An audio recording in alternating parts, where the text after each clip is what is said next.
Hello everyone, we're now here on day 16. Many of you have been with us since day one. Thank you. Our search and recovery team continued their efforts throughout the night and today, as always, and as we have stressed, this recovery is moving forward with great urgency as we work 24 hours a day on the pile to recover victims and bring closure to all of the families still waiting. We want to bring them news as quickly as we possibly can. We have now removed over 13 million pounds of concrete and debris. 60 trucks a day are working. And since our last briefing, our first responders have uncovered an additional 18 victims. That number is additional 14. Excuse me, I stand corrected. We have now uncovered an additional 14 victims of this tragedy. This brings the total number of confirmed fatalities to 78. This is a staggering and heartbreaking number that affects all of us very, very deeply. Please, please continue to keep all of the families in your prayers and in your hearts. Of the 78 confirmed victims, 47 have been identified and next of kin notified. 47. 200 people are accounted for, with 62 people potentially still unaccounted for.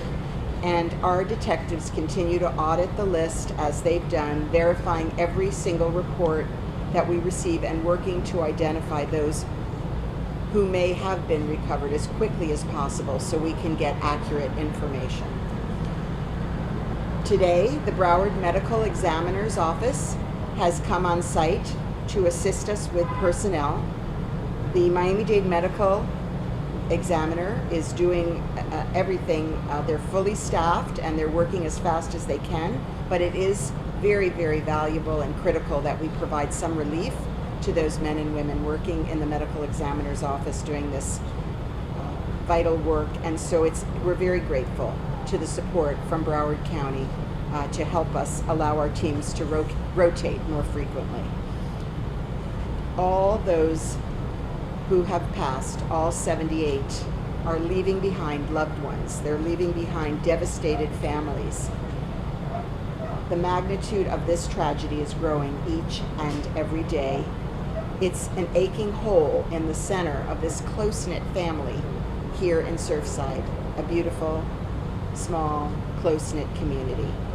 We know that the hard work of beginning to rebuild is just beginning for so many of these families, and we are committed to staying with them every step of the process, every step. We will not leave these families. We put the families at the center of every single decision that we make since day one. We'll continue to do everything in our power to provide all the relief and all the support that they need. Those who've been affected, the families waiting and grieving, and the survivors. We're providing wraparound social services at our Family Assistance Center. That includes grief, psychological counseling, spiritual counseling, financial assistance, lodging, and any other form of assistance.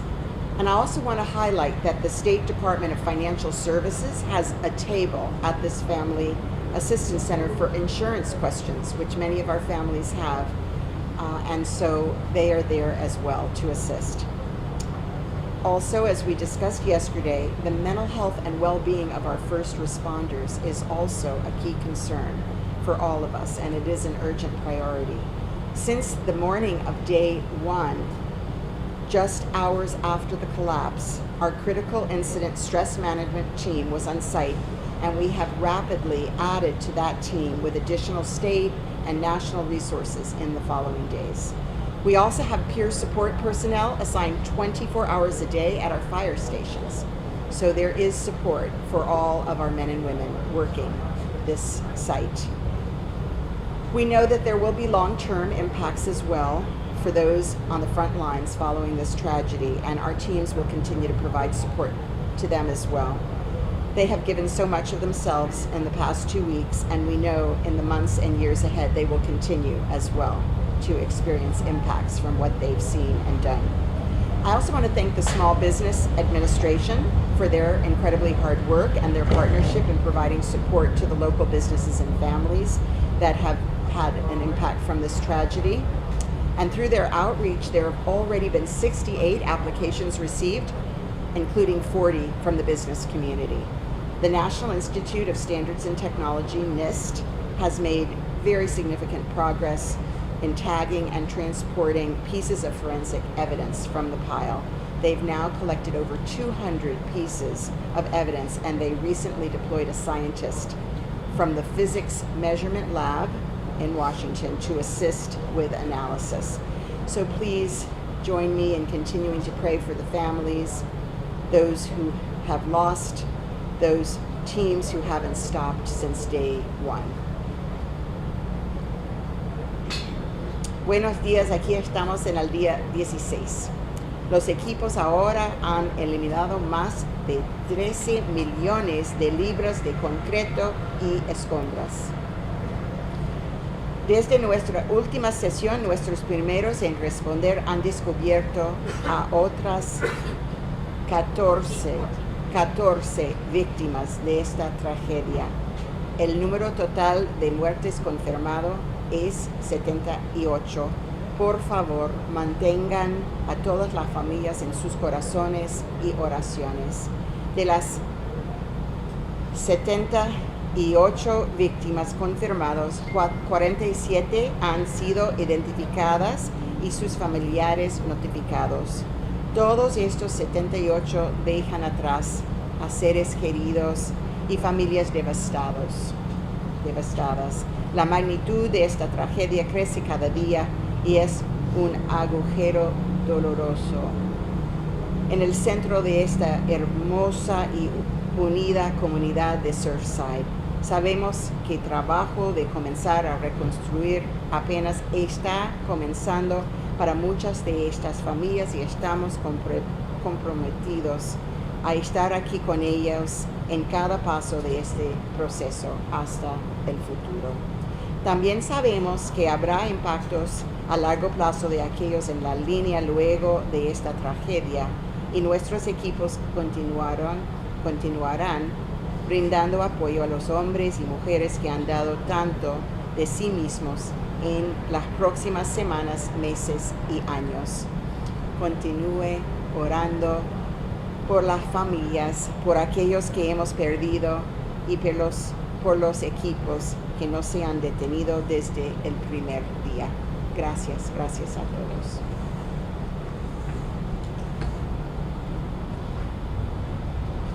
Thank you, Madam Mayor. Surfside Mayor Charles Burkett. Good morning, everyone. I spent a good amount of time this morning at the collapse site and want to report that the pile that originally was approximately 4 or 5 stories is now almost at ground level. So the progress that our search and rescue teams are making is really incredible. And as a matter of fact, in some areas, I believe it's below ground level in areas where it was almost 4 or 5 stories tall. On another note, I had been asked often by the family members about whether we are finding personal items in the rubble and how those personal items are being addressed. I made it a point last night, to spend a good amount of time with the professionals who are accepting, identifying, labeling, categorizing, and storing all of the family's valuables, personal items, keepsakes, and other family treasures that have been found at the collapse site. They are using GPS technology to place the items found near the family's units so that we have a better idea to whom those items may belong. Those items are being guarded 24 hours a day. Everything you can imagine has been recovered and processed. This process will continue until every bit of debris is gone through. We owe a duty to the families, and I'm proud of the Dade County team within the police department who is undertaking this very, very important work. It means a lot to the families, and I'm glad it's being done like it's being done. Thank you. Thank you, Mr. Mayor. And our Creole translator, Leonel Letterboard.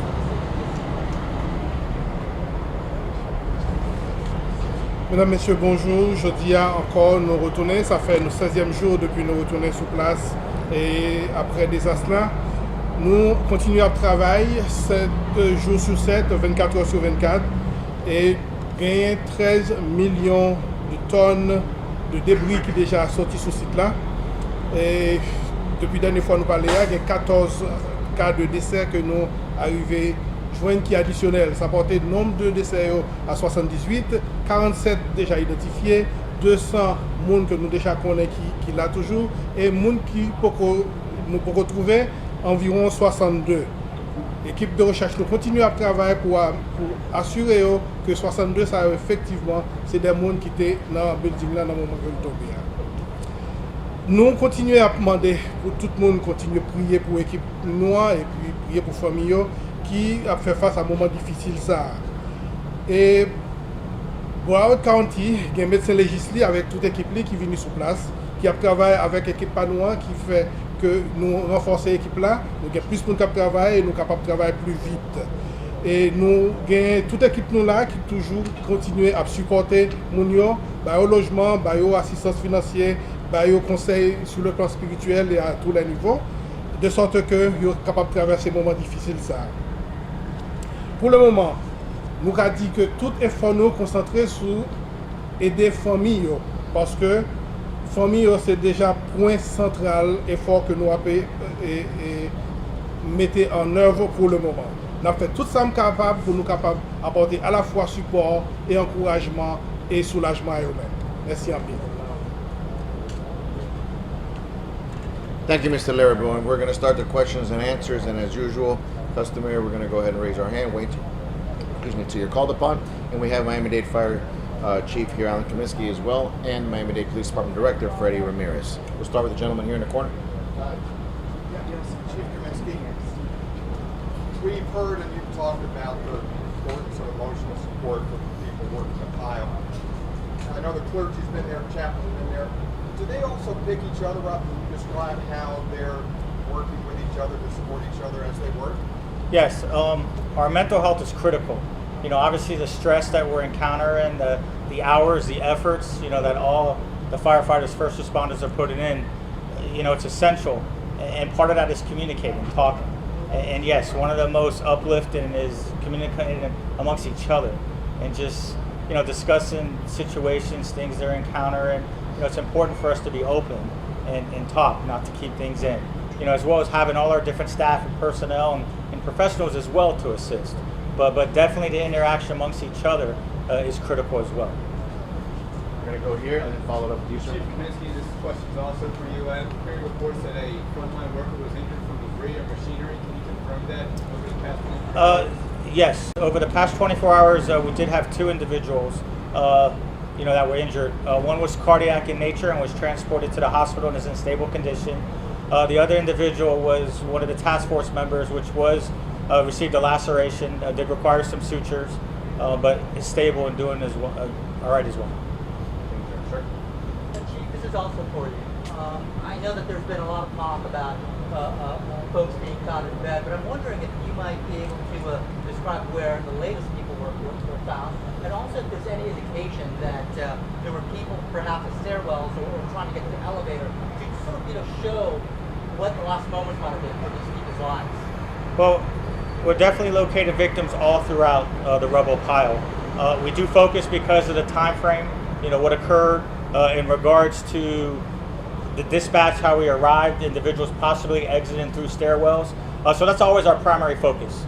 So obviously in this type of collapse, it's been extremely difficult just locating that stairwell, that area where we, you know, would hopefully find survivors at that time, and now where we're continuing searching, you know, in a recovery method, as well as bedrooms, you know, due to that time frame when we're doing our search, you know, that's kind of the process. So when we feel we locate an area in that particular apartment or whichever, you know, based on the schematics, based on the floor plan, that's how we would, you know, do our search in regards to trying to locate the bedroom for the greatest, you know, So the possible last 14 location. people, can you elaborate a little bit more about where you might have found them?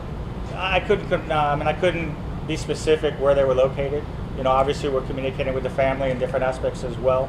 But those are just key aspects that we look for when we're going throughout our search. Final follow-up, around what floor level do you think these folks were found? Well, as I mentioned, the rubble pile is still at all different levels. So I know we're in certain areas as low as floor 2, and we're still in certain areas at floor 5. So somewhere in that particular area. Ana, otra pregunta. Yes, Erica, in Spanish, if you could explain the process that you're in now, because we have seen heavy machinery, maquinaria pesada, and backhoes, excavadoras, and some people worry about what that means for any possible remains. Can you explain how that, just basically, obviously major, how that works? Bueno, claro que sí, en este momento estamos utilizando esta maquinaria pesada y también maquinaria liviana para surtir estos escombros que quedan. Lo que estamos usando la maquinaria pesada con mucha precisión, sabemos en qué áreas estamos buscando y en qué áreas debemos utilizar maquinaria pesada. Los escombros que están en este momento los han dividido en varias partes y la maquinaria pesada se está utilizando especialmente en esas partes donde sabemos que tal vez ya no hay víctimas. This is for the police director. I know the fire chief spoke about injuries. We've heard also a Miami-Dade officer potentially hit by machinery. Could we speak to that? And also, Mayor, if you could clarify, we have some family members asking us, how will we be notified? What is the process? Just trying to prepare, if you could speak to that after you start. Absolutely, yes. Unfortunately, one of our officers got his foot run over on one of the traffic posts. He was transported to the hospital. I spoke to him yesterday, right after it happened. I spoke to him last night and his wife. They're in good spirits. He's just frustrated that he can't be here to contribute, but we have all the support behind him, and I asked the community as well to pray for him and his family. He's going to be okay, but everybody here is working very hard. And that was machinery? No, it was a vehicle. It was a truck. You answer about how families are Oh, notified. absolutely. And in terms of your second question, we have a very strong systematic approach in which we notify the families. Our detectives, our homicide detectives, notify the families in person. That's why I call them the messengers. The moment we get an ID, they rush right away because those families have been waiting for quite some time, and we take very seriously bringing them closure. And we tell them, as long also with a victim advocate that we have as well. We talk about the wellness. We have victim advocates that are there and support services that help the family comfort, plus all the work that's been put in by the fire department, the family police. I mean, this has been a long process of coping and coming together, and it's just not that one moment. It's the whole process, which has been amazing. Español, por favor, eso mismo, por favor. ¿Cómo es el proceso de notificar a las familias que tanto han estado esperando? Sí, lo hacemos muy delicado y con honor. Lo que pasa es cuando los detectives cogen la información, van directo a la familia y se lo dice. Y ahí también tenemos psicólogos y clinicians que ayudan con ese proceso, pero todo ese trabajo ya empezó cuando esto pasó. Eso porque tenemos los reuniones con la familia. So, estamos preparando para estos momentos. Estamos procesando esto con una familia. So, ya tenemos conexión con esta familia y tú sabes, es un proceso muy importante, muy delicado, y la alcaldesa se puso mucho esfuerzo en teniendo conexión con la familia y lo estamos haciendo juntos y estamos sufriendo juntos. ¿Cómo están manejando la lista de los potencialmente desaparecidos? ¿Cómo es? Lo que no saben, potencialmente desaparecidos. Sí, tenemos como 55 documentados con casos que no sabemos dónde están. Entonces hay otro número, es casi 20, que no sabemos si estaban ahí, si son nombres incorrectos o que piensan que estaban ahí pero no estaban o han fallecido en el pasado. So, esos números todavía estamos trabajando, pero no podemos dar un número total porque la familia no queremos estar seguros. Y también tenemos el proceso de identificar a los que han fallecido también. So, cuando empezamos a identificarlo, esos números empiezan a cambiar. So, es muy delicado y siempre hacemos todo pensando en la familia. Last two questions, USA Today, followed by you. Thank you. This one is for Mayor Lee-Fava. I understand that this has been a process that's evolving by the minute. The question is, it was announced, I believe, in press on day 9 that you were thinking about imploding the building, and then it was imploded on day 11. The question would be, when did you come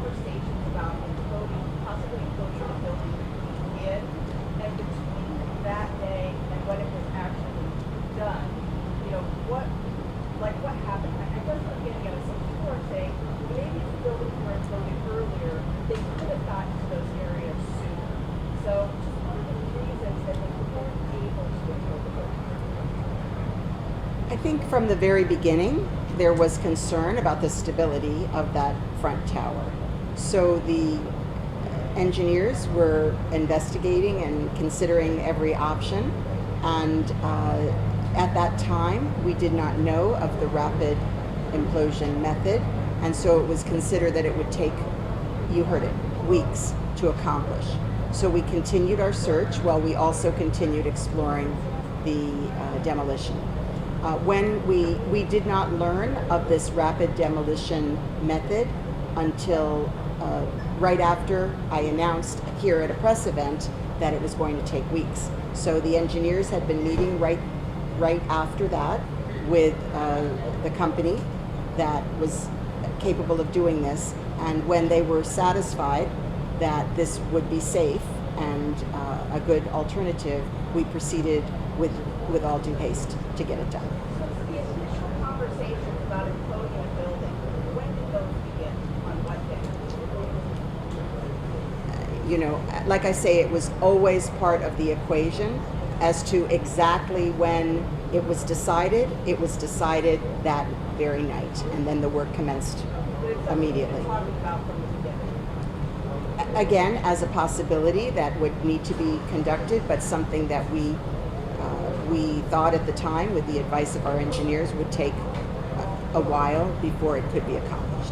Last question right here. I wanted to ask the mayor also. Mayor, you mentioned that the medical examiner was on site. I hate to ask this, but at the number of bodies that are recovered, can you talk about will there be added resources needed or extra resources to make sure that there's plenty of resources? Well, first let me be clear, there's always been staff from the medical examiner's office on site. But what we did this morning is we brought the deputy medical examiner, a physician, to the site to continue the efforts on site.